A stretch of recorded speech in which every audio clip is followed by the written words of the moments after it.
Good morning, Merry Christmas. It's actually Christmas Eve, and I'm in Norfolk, in the east of England, seeing family. Hope you have a lovely Christmas. Just to say, I didn't manage to do a new moon video, but I'll just run through what the notes I'd made. And sorry, this is a bit late. So it was a new moon in Sagittarius, and it was on December the 20th. It was 1:43 Universal Time. It was on the 19th. 8:43. I think that was Eastern time. That'd be New York type time, and on the 19th at 5:43 Pacific. And the solstice was on the 21st. It was 3:03, and I did welcome that in. Actually, we're friends. And we welcome in the darkest times, really, when the sun and moon face the galactic center.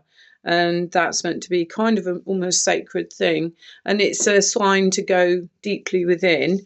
And on a huge event, February the 20th, where Saturn and Neptune are at 1 degree of Aries, we're kind of sort of looking at that in a way. We look at the birth of our galaxy and light within. And the sun and moon line up on the 19th. And 3i Atlas was closest. That's the comet that was closest to the Earth then. And so, yeah, it was a kind of time when lots of people were speculating. It's kind of gone a bit quiet about that now. But and it's gone off on its merry journey now. So there are 4 planets around, and Venus conjunct Sun and Moon, with Mercury in Sagittarius at 10 degrees. And in 2026, you've also got, by the way, I'm talking about Tanya Gabrielle's take on it at the moment. You've got the 10 years, because that 2026 adds up to 10, and 10 is 1 and 0. So that is 1, which means new beginnings in numerology. So this is a kind of preview of that amazing time, apparently in February, where Saturn and Neptune are at 1 degree of Aries, which is a massive new beginning. And really 2026, all the astrologers are saying it really is looking at kind of a new birth type, new earth, new this, new that. So, and we're kind of getting ready for that, really.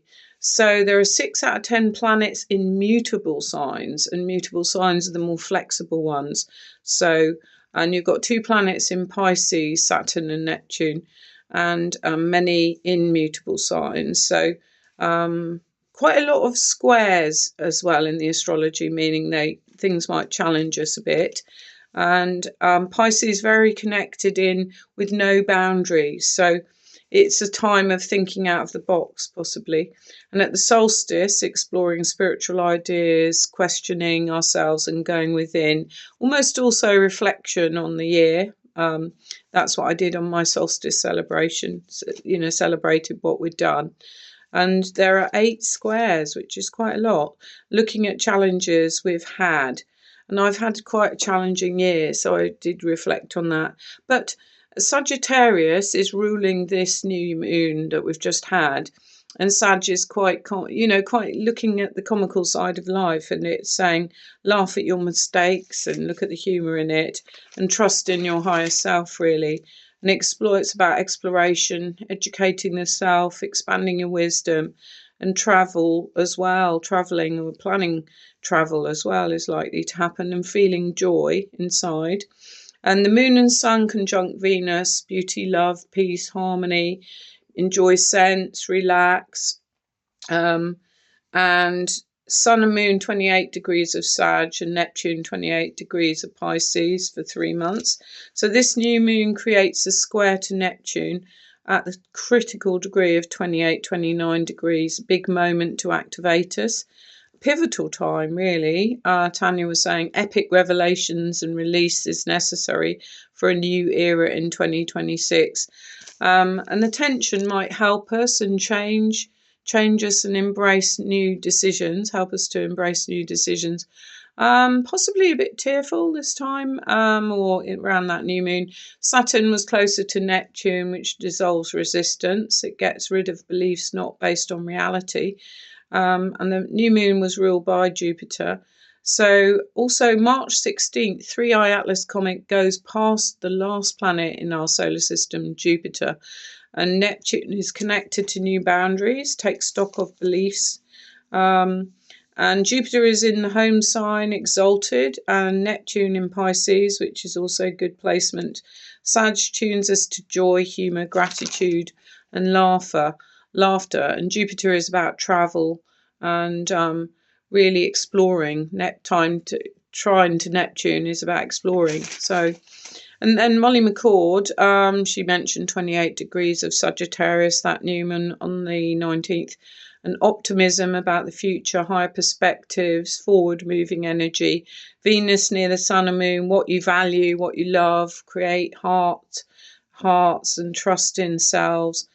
Desire for foreign lands, restlessness and big adventures, movement of Sagittarius, the mental, physical and spiritual means of doing that.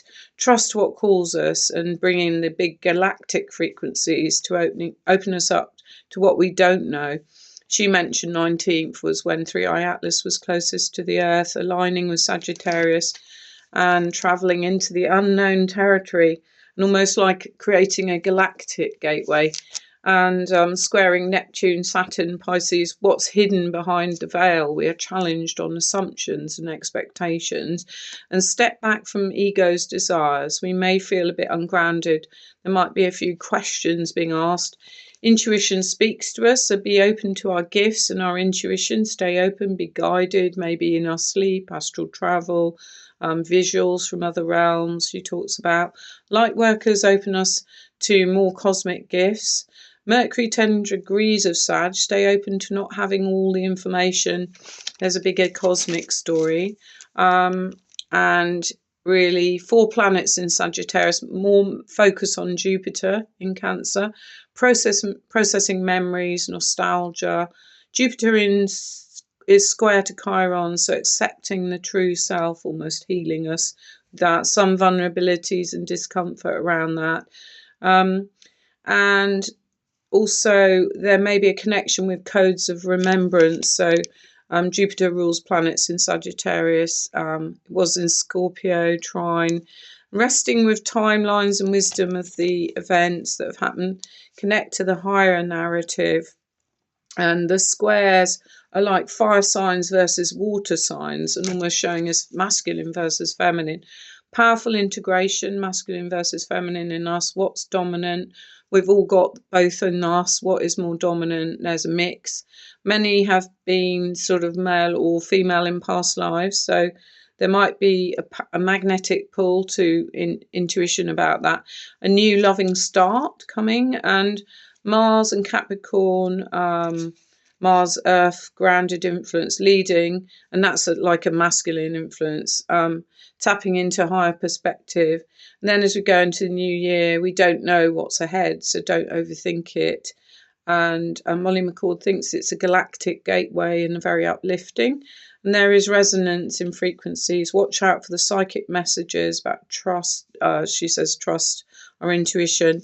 And that's it. Really quick one today, 8 minutes. So not bad. Have a brilliant, brilliant Christmas if you celebrate, or a seasonal, holiday period and a rest.